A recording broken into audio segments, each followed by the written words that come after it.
If you find yourself having good practice sessions and co-team time, that shoulder stiffness and ache comes back and resurface. You likely need to do this before your next round.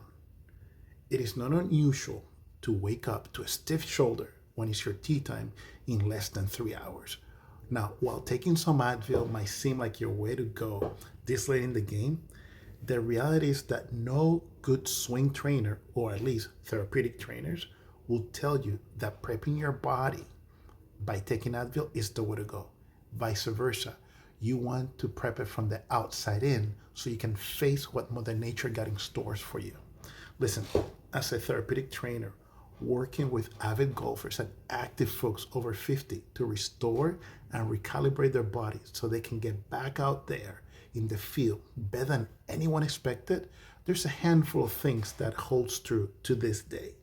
When it comes to arthritis, stiffness, soothing and simple topical agents are your go-to.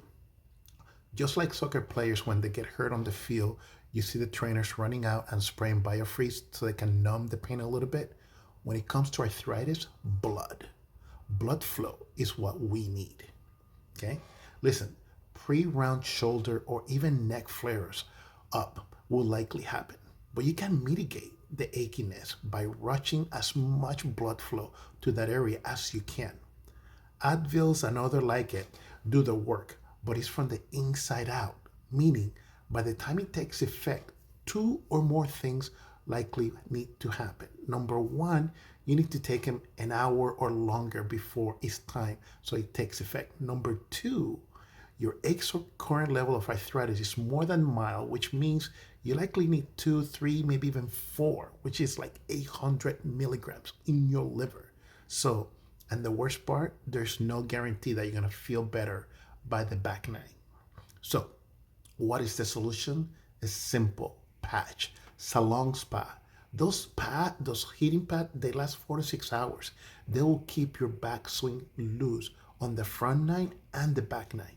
So why don't you leave the Advil for the post round in case that birdie flask didn't do the job because you didn't hit that sub 80. Now, if you truly want to extend the shoulder relief in between rounds, then the gap and stretch technique might be the thing for you. These techniques does consider your natural swing and your joint limitations as a result of your arthritis. Is it a quick fix? No. Does it work? Yes. How soon can you tell the difference in improvement? Between 3 to 4 weeks. And can you do it at home? Absolutely. You just need some guidance, the right guidance. So, let me end by sharing this simple option. If you want to enjoy the game for 2, 5, 9 years or more without further sacrificing the integrity of your joint, start doing the gap and stretch and keep a box of Salon Spa in your golf bag, especially if your tee time is at early rise. And if you want to learn more about the stretch technique, just hit the link below and you get notified of my next virtual masterclass. All right, so give it a try and let me know how it goes.